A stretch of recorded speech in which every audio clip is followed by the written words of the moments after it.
Hello everyone.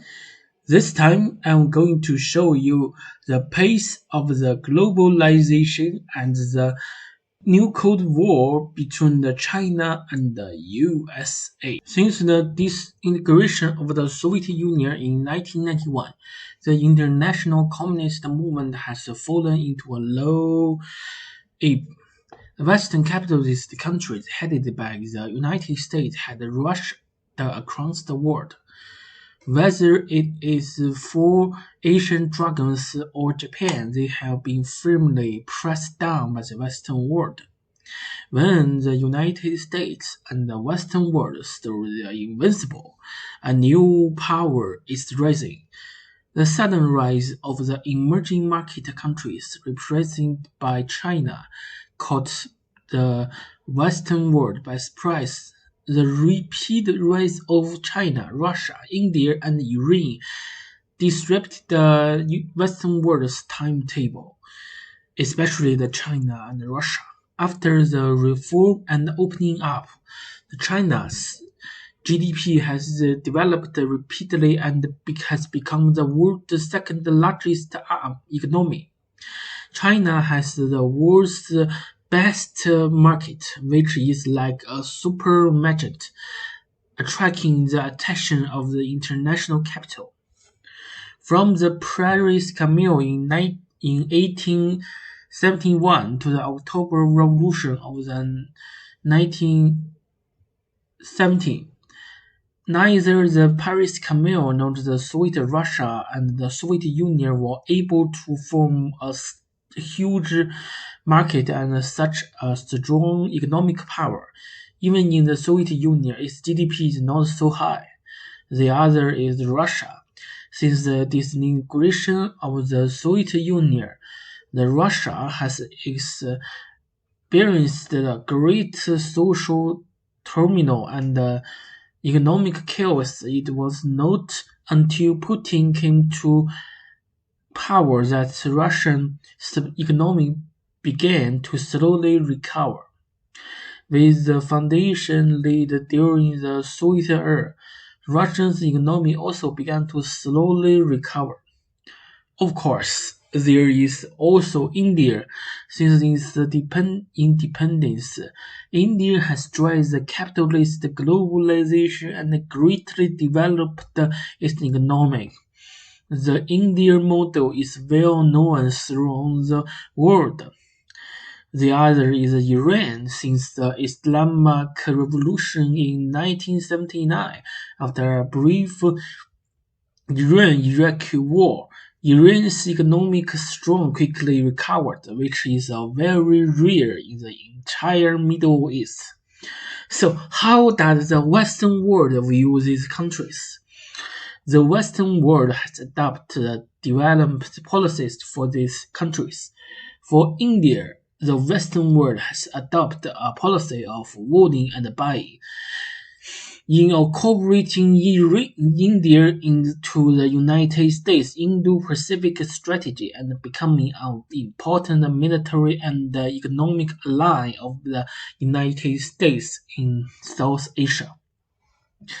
For Russia, the Western world first adopted a policy of the voting and buying, but after Putin came to power, he clarified the direction of the Russian nationalism and refused the entry of the Western capital into the Russia, which triggered a conflict between the West and Russia. So the Western countries changed their strategy and adopt a hostile and sanction policy against Russia. For China, the Western's policy is also placed in the first phase of the policy. The relationship between the West and China is cooperative because the West needs China's cooperation to counter the West's great enemy, the Soviet Union. After the collapse of the Soviet Union to solve China, but failed. Therefore, After the collapse of the Soviet Union, the West tried to use the opportunity of the collapse of the Soviet Union to slow China, but failed. Therefore, the West's China policy has undergone a change, and this is the second phase of the policy, that is the policy of the containment and hostility. The West treats China and Russia with completely different strategies, because in the eyes of the Western countries, Russia is also a capitalist country, while China is a communist country. The Western world has always been hostile to the communism and the communist countries, so China has become the number one enemy of the West.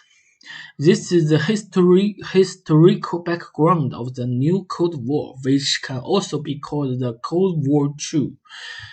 Judging from all sides today, the Cold War between the Western capitalist countries headed by the United States and China is already inevitable. Communism and capitalism are incompatible, and the two cannot coexist. The ending of the new Cold War will greatly affect the future world political structure, and it will also change the fate of the people of China and the United States, these two countries. The new Cold War will not completely serve all relations between the two countries like US-Soviet Cold War. There will still be economic and trade cooperation between the two countries, but it will become less and less. The armed conflicts may occur in the local areas such as Taiwan Strait or South China Sea and the Eastern China Sea. On the one hand, the new Cold War will intensify the hostile relationship between the two countries, China and the USA.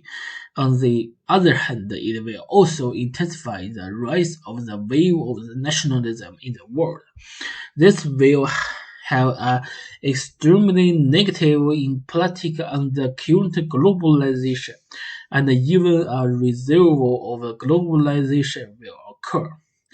But it will not affect the general trend of the globalization, because the new Cold War is short-lived. After all, when the new Cold War finally ends, global economic and trade cooperation and cross-border capital flows will restart. At that time, globalization will be irreversible, because at that time, no one will be willing to give up the rights to enjoy the globalized technological economy. That will be the new world order and the world government. Thanks to you guys to watching this. See you next time.